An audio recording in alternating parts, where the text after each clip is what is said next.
এই পরিস্থিতিতে আমি বলতে চাই, আওয়ামী লীগ হচ্ছে বাংলাদেশের সবথেকে পুরাতন গণতান্ত্রিক এবং সবথেকে বড় দল। আওয়ামী লীগ কিন্তু মরে যায়নি। আওয়ামী লীগ এই দেশকে, বাংলাদেশকে স্বাধীন করেছে। আওয়ামী লীগকে শেষ করা সম্ভব না। আমরা বলেছিলাম যে আমার পরিবার আর রাজনীতি করবে না, তবে আমাদের নেতাকর্মীর উপর যেভাবে হামলা হচ্ছে, এই পরিস্থিতিতে আমরা হাল ছেড়ে দিতে পারি না। বাংলাদেশে যদি গণতন্ত্র, নতুন বাংলাদেশ গড়ে তুলতে হয়, আওয়ামী লীগ ছাড়া সম্ভব না। আওয়ামী লীগ হচ্ছে সব থেকে বড় দল।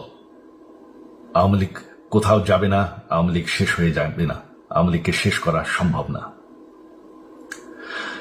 আওয়ামী লীগের নেতাকর্মীদের আমি সবাইকে আহ্বান জানাচ্ছি যে আপনারা